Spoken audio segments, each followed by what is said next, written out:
Bonsoir à tous, je suis Kevin Gall, ministère prophétique. Alors nous sommes le 8 avril 2017, nous venons de terminer un séminaire sur le thème de la délivrance et j'aimerais continuer, poursuivre un petit peu un enseignement sur internet sur le thème des alliances dangereuses et interdites par le Seigneur.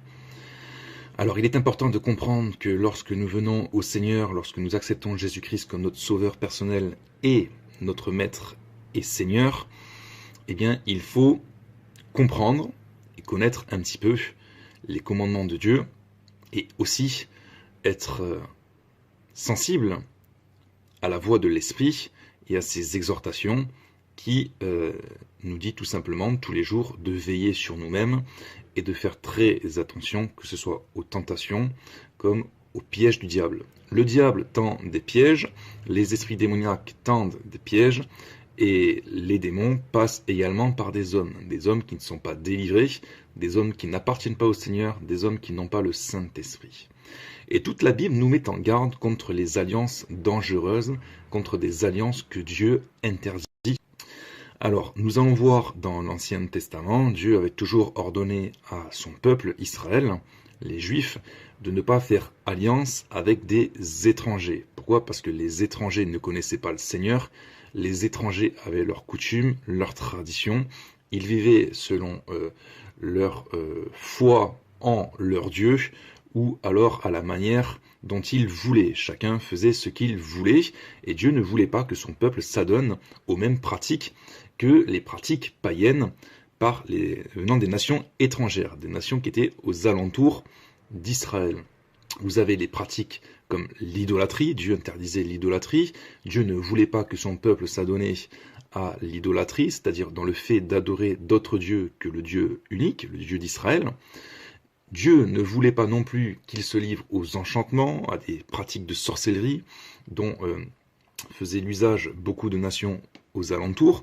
Dieu ne voulait pas qu'il pêche dans le domaine de l'impudicité, dans le domaine des impuretés, dans le domaine du meurtre, etc. Dieu voulait instruire son peuple et le conduire dans des voies qui étaient justes, des voies qui étaient saintes, des voies qui étaient selon la personnalité et le caractère de Dieu. Des lois sur l'amour, des lois sur la bonté, sur la sainteté, la piété, sur la justice qui vient de Dieu. Et pour ne pas que le peuple dérive, pour ne pas que le peuple se mette à faire n'importe quoi et s'éloigne de Dieu, il était important d'enseigner aussi la doctrine de se garder soi-même et d'éviter de s'aventurer avec des étrangers de Dieu qui ne connaissent pas le Seigneur et qui sont bien souvent d'ailleurs possédés par les démons. Donc on va voir par exemple dans Exode chapitre 23 verset 31, il est écrit « J'établirai tes limites depuis la mer Rouge jusqu'à la mer des Philistins et depuis le désert jusqu'au fleuve, car je livrerai entre vos mains les habitants du pays et tu les chasseras devant toi. Tu ne feras point d'alliance avec eux ni avec leurs dieux. Ils n'habiteront point dans ton pays, de peur qu'ils ne te fassent pécher contre moi, car tu servirais leurs dieux et ce serait un piège pour toi. » Voilà une ordonnance qui a été donnée par Moïse au peuple d'Israël. Il ne fallait pas qu'Israël se mette à faire des alliances avec les nations étrangères, des nations païennes, des nations idolâtres, de peur qu'ils se mettent à pécher contre Dieu. Dieu est un Dieu jaloux, Dieu ne veut pas que son peuple, ses enfants, se mettent à servir d'autres dieux, ce qui est logique et compréhensible. D'accord ? Dieu ne voulait pas que le peuple s'éloigne de lui. Et pour ça, il fallait faire très attention, il fallait veiller à ne pas imiter les pratiques païennes, les pratiques pécheresses des étrangers, des nations qui étaient alentour et qui ne connaissaient pas le Seigneur. Car ce serait un piège pour toi. Les démons existent, les démons habitent dans des corps, je le répète, ils ont des plans, les démons. Ils organisent des choses, ils planifient des choses, ils planifient des destructions, notamment la destruction du peuple de Dieu, aujourd'hui l'Église. Et pour ça, ils poussent les chrétiens à faire des alliances, à contracter des alliances, c'est-à-dire à créer des relations, à agir dans des fréquentations, dans des influences, avec des personnes qui ne connaissent pas le Seigneur, de manière à ce que ces chrétiens deviennent influençables et se laissent influencer par des pratiques qui ne sont pas à la gloire de Dieu, mais qui au contraire les amèneront à la condamnation. On va voir également ça dans Exode chapitre 34 verset 12. Garde-toi de faire alliance avec les habitants du pays, les habitants étrangers de Dieu, je parle, les habitants du pays où tu dois entrer, de peur qu'il ne soit un piège pour toi. Il faut faire très attention à nos contacts, à des personnes qui sont dans notre entourage, les amis qu'on choisit, etc. Il faut faire très très attention, tout simplement, comme je le répète, ceux qui ne connaissent pas le Seigneur, ceux qui n'appartiennent pas à Dieu, n'ont pas le Saint-Esprit, et donc Satan passe en général par eux, il y a la chair bien évidemment, mais aussi les démons qui passent par eux, pour vous éloigner de Dieu. Donc vous serez obligatoirement tenté, tôt ou tard, à faire des choix qui sont contre la volonté de Dieu. Mais si vous faites alliance avec ces personnes, si vous restez amis avec ces personnes-là, vous allez finir par pratiquer leurs œuvres qui sont mauvaises à cause de l'ignorance qui est en eux. Donc faites très très attention. On va voir dans Nombre 33 verset 55, « Mais si vous ne chassez pas devant vous les habitants du pays, ceux d'entre eux que vous laisserez seront comme des épines dans vos yeux, et des aiguillons dans vos côtés. Ils seront vos ennemis dans le pays où vous allez vous établir, et il arrivera que je vous traiterai comme j'avais résolu de les traiter. » Voilà un verset qu'on peut transposer dans la Nouvelle Alliance. Ici, je vous rappelle, en tant que chrétien, nos ennemis ne sont pas des ennemis physiques, mais des ennemis spirituels. Mais il est question ici, comme je vous le disais, de faire très attention à ne pas faire des alliances avec des personnes qui ne connaissent pas le Seigneur, et pire, qui sont possédées par des démons. Parce que c'est comme si ils avaient un pouvoir sur nous, ce sont comme des épines dans nos yeux et des aiguillons dans nos côtés. Donc ils nous ralentissent dans notre foi avec le Seigneur, ils nous voilent, ils nous aveuglent, et malheureusement ils peuvent bien évidemment nous tenter à pécher. Et c'est souvent le cas malheureusement que beaucoup de chrétiens tombent dans le péché, tout simplement parce qu'ils se sont mis à suivre des personnes, des contacts, des connaissances, des amis, et peut-être même, sûrement même, des membres de la famille qui ne connaissent pas le Seigneur, et malheureusement ils ont péché contre le Seigneur, et le Seigneur dira, et il arrivera que je vous traiterai comme j'avais résolu de les traiter, c'est-à-dire de les détruire. Autrement dit, si on ne se repent pas de nos péchés, si on ne se soustrait pas des mauvaises influences, malheureusement on se laisse tôt ou tard, on finit tôt ou tard par se faire avoir. Ça commence par un aveuglement spirituel, et finalement ça commence par une destruction. C'est comme ça que les pièges du diable sont tendus, je le répète. Deutéronome chapitre 7 verset 2, « Lorsque l'Éternel ton Dieu te les aura livrés et que tu les auras battus, tu les dévoueras par interdit, tu ne traiteras point d'alliance avec elles et tu ne leur feras point grâce. » Par exemple, vous pouvez être tenté à créer une relation avec une personne de sexe opposé, que vous commencez à aimer, etc. Mais cette personne n'est pas forcément délivrée des liens de l'impudicité, ou des liens de l'idolâtrie, ou des liens de la méchanceté, ou des liens du mensonge, etc. Et malheureusement, votre cœur va être attiré par cette personne, mais le Saint-Esprit, lui, va vous dire « Non, arrête, tu te mets en danger ». Et si tu fais alliance avec ce genre de personne qui ne connaît pas le Seigneur, qui est étranger à la vie de Dieu, en vérité, dans le monde spirituel, tu fais également alliance avec les esprits démoniaques qui peuvent habiter cette personne, et ce sont ces esprits démoniaques qui, petit à petit, vont avoir une emprise sur toi, et vont parvenir à te détourner de la foi de Dieu, et au final, à te détruire. C'est pourquoi le Seigneur veut absolument une coupure franche et nette avec des relations, avec des alliances, avec des pactes, avec toutes sortes de liens d'âme, avec des personnes qui ne connaissent pas le Seigneur. C'est trop dangereux. Il ne s'agit pas de jamais parler à des personnes qui ne connaissent pas le Seigneur. Il s'agit d'arrêter des alliances, d'arrêter des liens forts avec des personnes qui sont possédées par des esprits et qui sont pour vous un piège.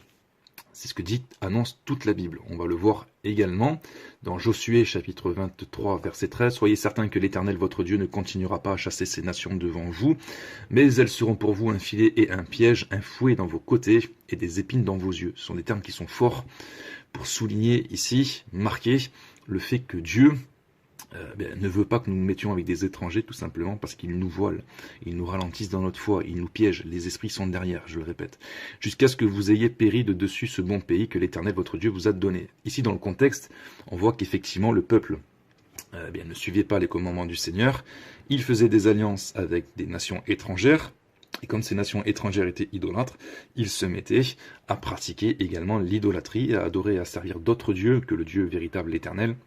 Et in fine, au final, le Seigneur s'irritait contre eux et il arrivait qu'il les détruisait.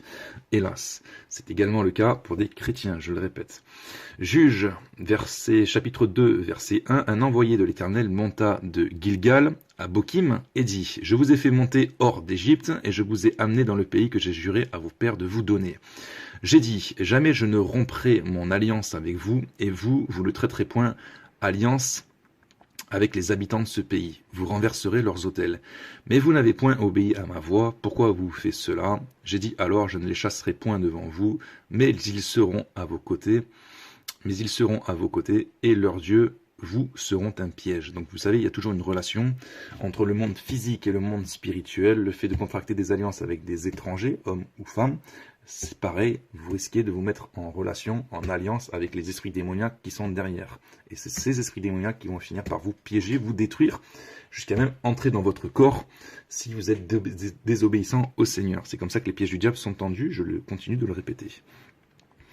On va dans Néhémie chapitre 13, verset 25, concernant des alliances faites avec des étrangers au niveau du sexe opposé. Autrement dit, des mariages mixtes, chrétiens, non chrétiens. Ici, c'est un texte de l'Ancien Testament, ça concernait des alliances de mariage avec des juifs et des non-juifs. Je leur fis des réprimandes. Néhémie était un homme de Dieu, il était intégré droit, et il annonçait les voies du Seigneur, il les amenait à la sanctification, à la repentance, de manière à ce que Dieu revienne vers son peuple et qu'il puisse jouir des bénédictions du Seigneur. Et il y avait un problème, c'est que tout simplement, beaucoup de juifs s'étaient liés avec des femmes étrangères et on connaît les conséquences dévastatrices de telles alliances que Dieu condamne. Je leur fis des réprimandes et je les maudis. J'en frappai quelques-uns et je leur arrachai les cheveux. Je les fis jurer au nom de Dieu en disant, vous ne donnerez pas vos filles à leurs fils et vous ne prendrez point leurs filles ni pour vos fils ni pour vous. N'est-ce pas en cela qu'a péché Salomon, roi d'Israël? Si vous connaissez l'histoire de Salomon, vous savez que c'est un grand prophète de Dieu. Il n'y avait pas deux comme lui avec la sagesse divine. Sur la terre, c'était un roi qui était sage. Dieu l'avait béni, l'avait enrichi de toutes sortes de richesses spirituelles, matérielles, etc. Mais malheureusement, son cœur était tourné vers des belles femmes étrangères. Et c'est à cause de leur beauté qu'il est tombé. Qu'il s'est éloigné de Dieu au point de devenir idolâtre et de servir les dieux de ces femmes-là, qui étaient des dieux étrangers. En vérité, c'était des démons, donc des ennemis du Seigneur. Et il est devenu un ennemi de Dieu. Et la Bible ne précise pas s'il a été sauvé à la fin, s'il s'est repenti.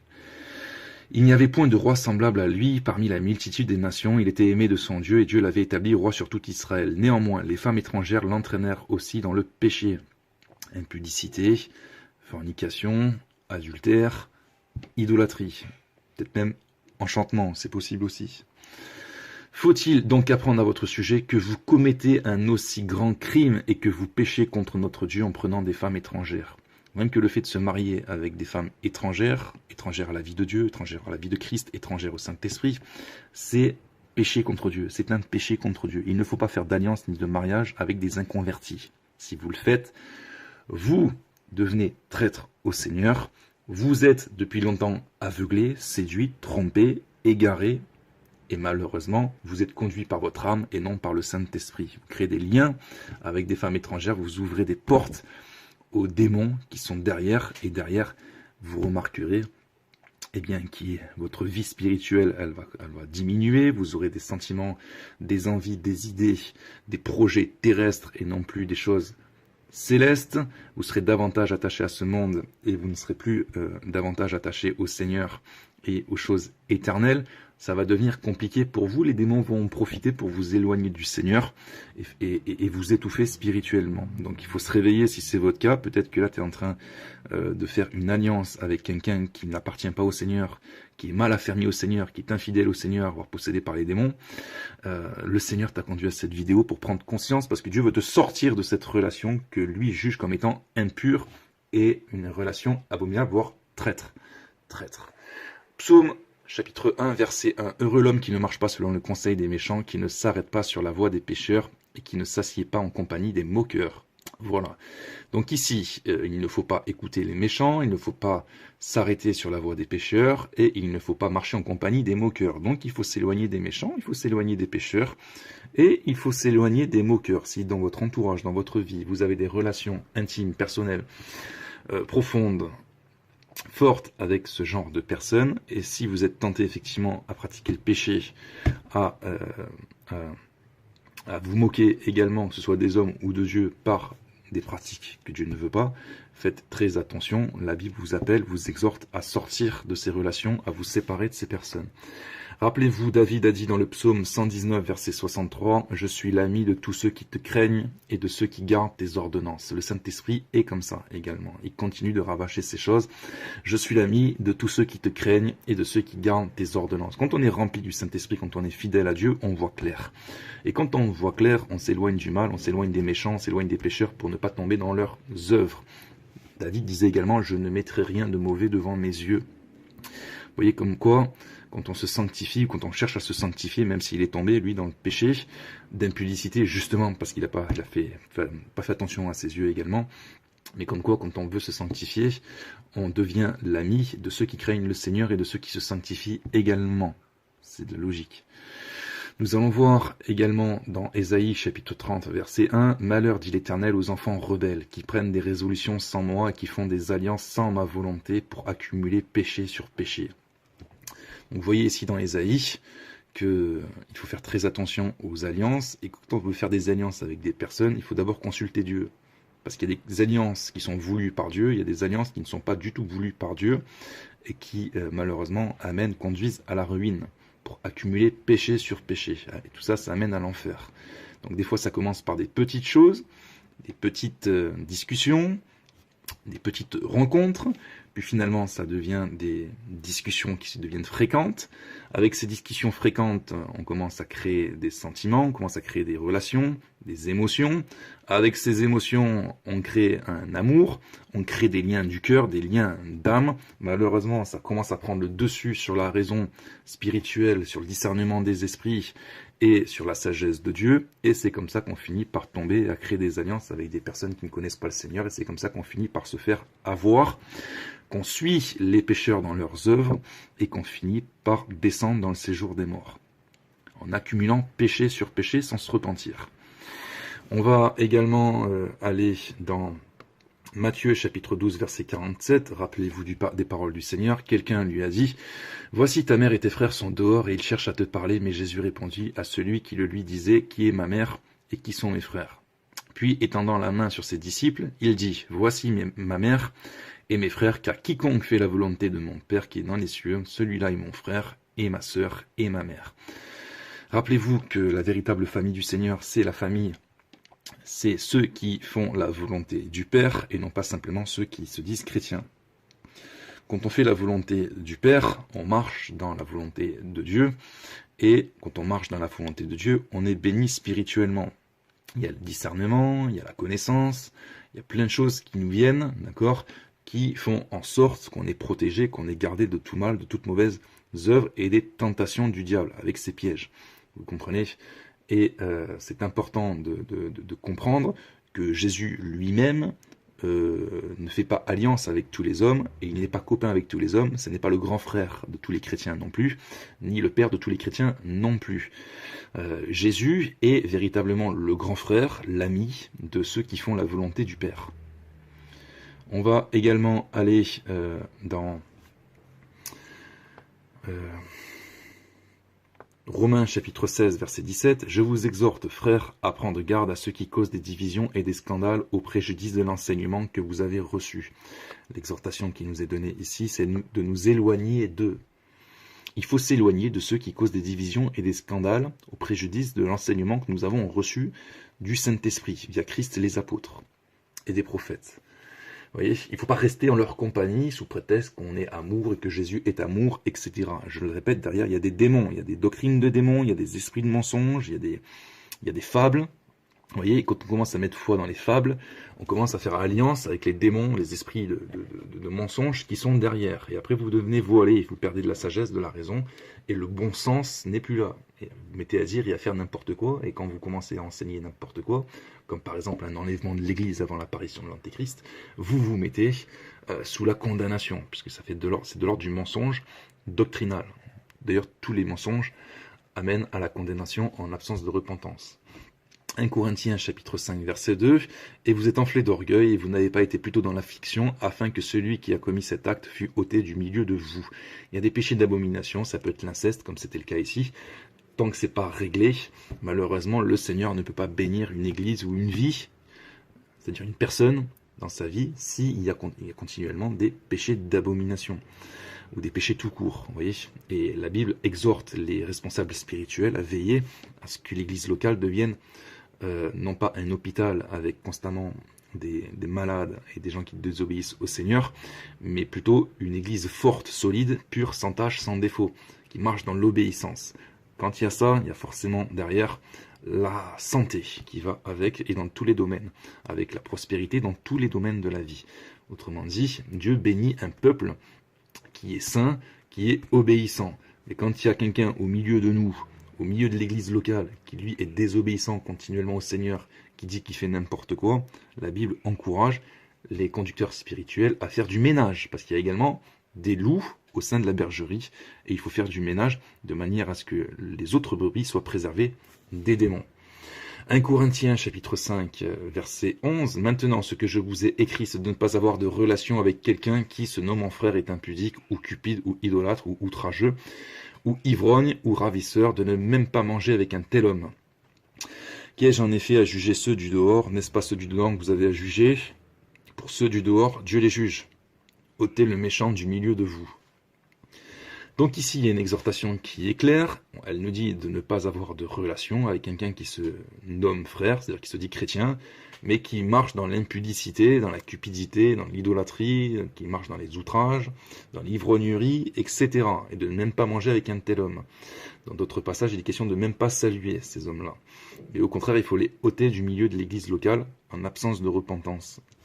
2 Corinthiens chapitre 6 verset 14 est très connu. « Ne vous mettez pas avec les infidèles sous un joug étranger, car quel rapport y a-t-il entre la justice et l'iniquité? Ou qu'y a-t-il de commun entre la lumière et les ténèbres? Quel accord y a-t-il entre Christ et Bélial? Ou quelle part a le fidèle avec l'infidèle? Quel rapport y a-t-il entre le temple de Dieu et les idoles? Car nous sommes le temple du Dieu vivant, comme Dieu l'a dit, j'habiterai, je marcherai au milieu d'eux, je serai leur Dieu et ils seront mon peuple. C'est pourquoi sortez du milieu d'eux et séparez-vous, dit le Seigneur. Ne touchez pas à ce qui est impur et je vous accueillerai, je serai pour vous un père et vous serez pour moi des fils et des filles, dit le Seigneur Tout-Puissant. » Donc vous voyez qu'il n'y a pas du tout de rapport entre les fidèles et les infidèles. On ne vient pas du même endroit et on ne va pas du tout dans la même destination. Il y a la lumière et les ténèbres. Dans l'absolu, les deux ne peuvent pas cohabiter, ce qui n'a rien à voir avec le fait d'être chrétien et d'être possédé. Ça fera l'objet d'une autre vidéo pour éclaircir les mal-affermis sur ce thème-là. Mais ici, il est question de bien sortir du milieu des infidèles, de ceux qui se nomment frères, etc., mais qui se laissent aller à des mauvaises œuvres. Les infidèles, Dieu nous dit de ne pas aller avec eux pour ne pas se mettre sous un joug étranger. Étranger à la vie de l'esprit, étranger à la vérité, étranger à la sainteté, étranger à tout ce qui est de Dieu. C'est pourquoi sortez du milieu d'eux et séparez-vous. Et parfois, si donc vous êtes chrétien et que vous demeurez au milieu de ceux qui sont infidèles à Dieu, le Seigneur dit clairement qu'il ne vous accepte pas, il ne vous reconnaît pas comme fils et filles. Donc c'est important de sortir d'un endroit, si vous voulez, où il y a beaucoup d'infidélité. Dit le Seigneur, ne touchez pas ce qui est impur et je vous accueillerai. Là, dans le contexte, il est question de l'idolâtrie, mais il n'y a pas que l'idolâtrie, bien évidemment. Je serai pour vous un père et vous serez pour moi des fils et des filles. Comment on fait aussi pour reconnaître quelqu'un qui appartient à Dieu? C'est quelqu'un qui se soustrait du mal, qui se soustrait d'un milieu, si vous voulez, qui est infidèle, d'un milieu où il n'y a pas la présence du Seigneur. D'ailleurs, le Seigneur lui-même va vers une personne qui est fidèle pour lui dire « Sors d'ici ». Jésus, dans sa fidélité, viendra vers quelqu'un qui se sanctifie, mais qui se trouve au milieu d'une église qui, elle, n'est pas sanctifiée, ou c'est du n'importe quoi. Il viendra vers cette personne pour lui dire « Sors de là ». Ça, c'est la fidélité de Dieu. À ce moment-là, il faudra obéir, il ne faudra pas dire « Ah oui, mais si je sors, où est-ce que je vais aller ?» Et patati, patata, là. Si Dieu vous dit de sortir, c'est qu'il faut sortir. 2 Thessaloniciens 3, verset 6, nous vous recommandons, frères, au nom de notre Seigneur Jésus-Christ, de vous éloigner de tout frère qui vit dans le désordre, et non selon les instructions que vous avez reçues de nous éloigner de tout frère qui vit dans le désordre. Vivre dans le désordre, ça veut dire faire n'importe quoi, ne plus craindre le Seigneur, faire sa propre vie, sans se soucier de la volonté de Dieu, et donc aussi faire le mal. Donc il faut avertir les frères qui font le mal, qui se détournent du Seigneur, mais il faut également s'en soustraire, nous éloigner, de manière à ne pas ce qui nous influence dans leur folie, dans leur égarement d'esprit. 2 Thessaloniciens, et derrière il y a les démons, je le répète aussi, parce qu'on ouvre des portes au diable, et après les démons agissent, même si vous ne les voyez pas, ils agissent, ils sont véritables. 2 Thessaloniciens 3, verset 14, et si quelqu'un n'obéit pas à ce que nous disons par cette lettre, notez-le et n'ayez point de communication avec lui afin qu'il éprouve de la honte. Vous voyez, les apôtres avaient des prescriptions, des ordonnances qu'ils délivraient aux églises, et quand il n'y avait pas obéissance à ces prescriptions qui étaient justes et inspirées de Dieu, il fallait que les conducteurs spirituels prennent la responsabilité de soustraire les rebelles, de les éloigner des fidèles, et de ne pas avoir de relation, de communication avec ces gens qui ne sont pas intègres et qui ne craignent pas le Seigneur. L'apôtre Paul est allé loin, il a même dit que ceux qui n'aiment pas le Seigneur, qu'ils soient anathèmes, ça veut dire qu'ils soient maudits, qu'ils soient réprimandés, mais qu'ils soient également dégagés.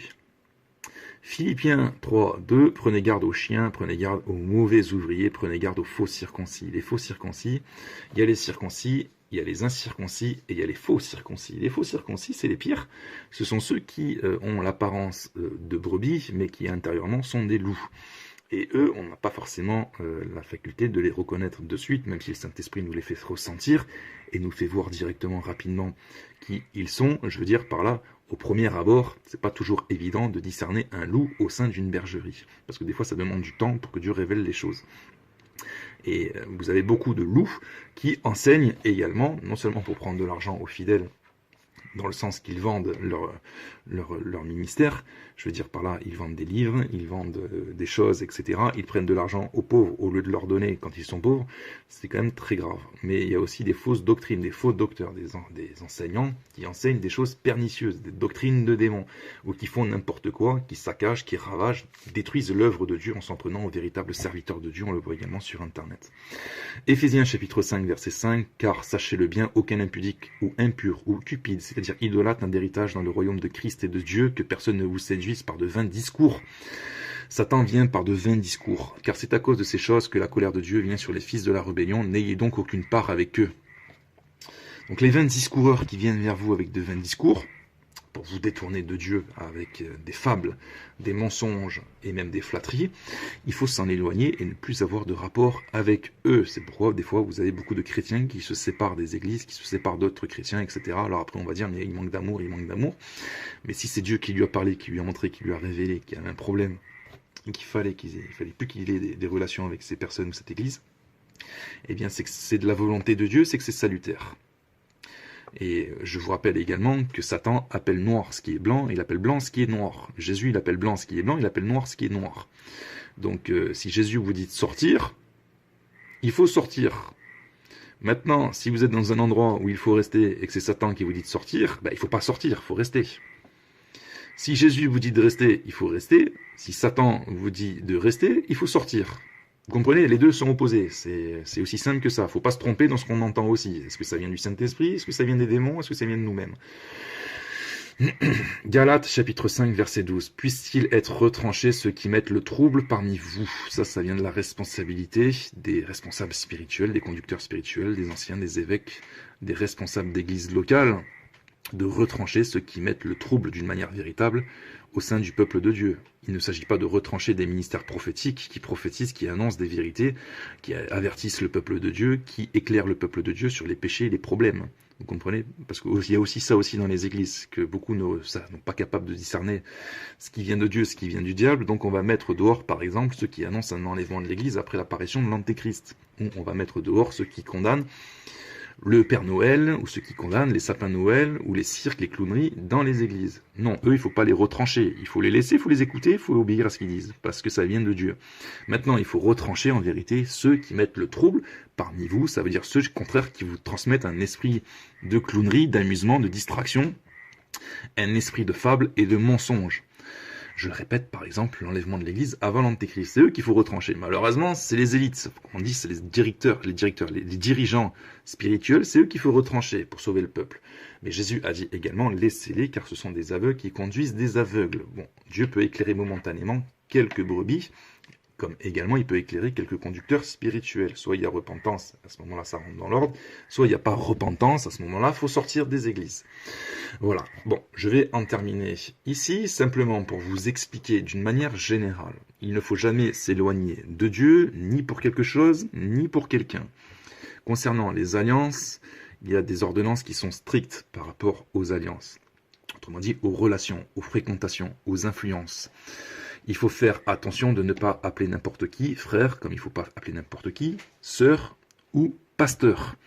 Il faut faire attention à bien discerner, prendre le temps de comprendre, d'avoir la révélation directement du Seigneur par le Saint-Esprit, de savoir qui est qui, pour ne pas appeler noir quelqu'un de blanc, ou pour ne pas appeler blanc quelqu'un de noir. Il ne faut pas se tromper dans ces choses, parce que ça, malheureusement, on peut très vite tomber après dans ce qu'on appelle le blasphème contre le Saint-Esprit, c'est-à-dire diaboliser quelqu'un qui vient véritablement de Dieu, et qui vous parle par l'Esprit de Dieu. Vous comprenez? C'est ça le blasphème du Saint-Esprit, c'est quand on attribue à Satan l'œuvre de l'Esprit de Dieu.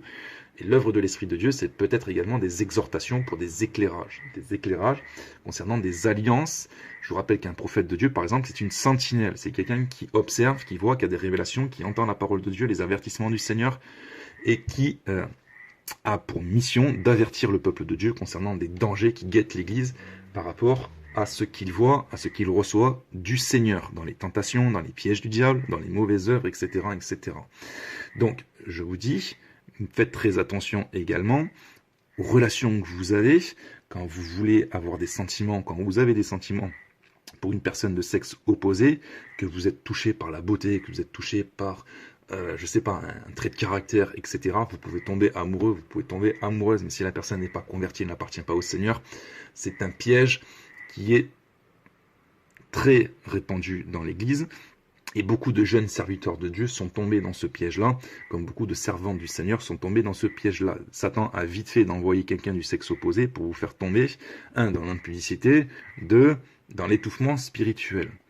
C'est comme ça qu'il arrive à vous détruire, après à vous tuer spirituellement. Une fois qu'il a fini de vous tuer spirituellement, il dort sur ses 2 oreilles, il passe à quelqu'un d'autre. Tant qu'il ne vous a pas tué spirituellement, il continue son œuvre. Et une fois que vous êtes tué spirituellement, vous n'avez plus la capacité et la possibilité d'entendre les exhortations du Seigneur. Parce que vous êtes tombé dans la fornication, parce que vous êtes tombé trop loin, ou alors, si Dieu le permet, dans sa souveraineté et dans sa miséricorde, il vous ramassera à la petite cuillère et vous donnera une seconde chance. Mais pour ça, il va falloir passer par la délivrance. Donc également chasser les démons que vous avez pu contracter avec des alliances dangereuses et interdites. Parce que malheureusement, derrière ces alliances, il y a des démons, il y a des pièges du diable. Voilà. Donc faites attention aux alliances. Consultez le Seigneur avant toute alliance, que ce soit des alliances amicales, fraternelles, dans le domaine sentimental, dans le domaine du travail, dans tous les domaines de votre vie. On combat contre des esprits démoniaques. Les esprits démoniaques s'infiltrent dans le corps des hommes. Ils agissent à travers des hommes. Vérifiez si ça vient de Dieu. La Bible nous exhorte à éprouver les hommes pour voir si ce qu'ils disent, ce qu'ils font, ce qu'ils pratiquent vient de l'Esprit de Dieu. Vous voyez? Parce que si ça ne vient pas de l'Esprit de Dieu, soit ça vient de la chair, soit ça vient des démons, soit ça vient des deux. En tout cas, les deux sont liés. Et ça, c'est pas bon, c'est pas bon, c'est pas bon. Voilà, donc faites très attention, ayez du discernement, de la connaissance. Coupez toute relation avec des personnes qui ne vous procurent pas la paix, vous sentez que ça va pas, vous sentez que ça vous éloigne de Dieu, que ça vous fait perdre du temps, que hop, comme par hasard vous vous rapprochez de Dieu, comme par hasard cette personne est toujours en train de vous appeler au moment où vous êtes dans la louange, dans la prière, pour vous parler de vanité, pour vous parler des choses du monde, etc. Certainement qu'il y a un esprit démoniaque qui agit derrière pour vous distraire. Les esprits démoniaques, ils cherchent à vous distraire. Quelqu'un qui cherche à vous distraire, à vous éloigner de Dieu, qui sème des paroles de doute, qui sème des paroles pour vous dire, par exemple, ah non, t'en fais trop, t'es trop fanatique, t'es trop ceci, t'es trop cela, patati patata. Méfiez-vous parce que c'est comme ça que les esprits démoniaques ils agissent. Plus vous allez être proche de Dieu, plus les démons vont venir vous cibler, vous parler. Et comme par hasard, vous allez avoir des personnes qui vont se proposer pour faire des choses avec vous, pour Dieu. Et dans ce cas-là, il va falloir demander l'avis du Seigneur pour savoir si cette liaison, cette relation, cette main tendue vient de lui ou si cette main tendue est un piège du diable. Vous comprenez? Et en toute chose, consulter le Seigneur avant d'agir, ça s'appelle la sagesse. Et dans le doute, comme je vous dis, ne pratique pas, ne faites pas d'alliance. Josué, malheureusement, dans chapitre 9, verset 3, il a fait alliance avec des étrangers, Dieu lui avait dit de ne pas le faire. Il l'a fait quand même, il a fait un serment, il les a pas touchés, et effectivement, ça a été un piège pour tout le peuple de Dieu ensuite. Donc méfiez-vous, si vous êtes serviteur de Dieu, vous allez avoir des mains tendues, et il faut consulter le Seigneur pour avoir une réponse. Pareil dans le mariage, bien évidemment, une fois que vous êtes lié par le mariage, c'est jusqu'à la mort. Donc vaut mieux rester célibataire que vous marier avec des démons, qui sont derrière une personne qui vous plaît, qui est jolie, qui est belle, etc. Mais nous ne sommes pas appelés à regarder à la beauté physique, nous sommes appelés à discerner les esprits pour voir si ces esprits-là viennent de Dieu ou pas. Nous sommes appelés à discerner ce qui est envoyé par le Seigneur pour notre propre bien, terrestre et éternel. Nous sommes appelés à discerner les esprits et à travailler avec ceux qui sont libérés des démons, qui se sanctifient et qui servent le Seigneur avec justesse et vérité. Soyez bénis par cet enseignement modeste. On se retrouve plus tard pour une prochaine vidéo. Au revoir.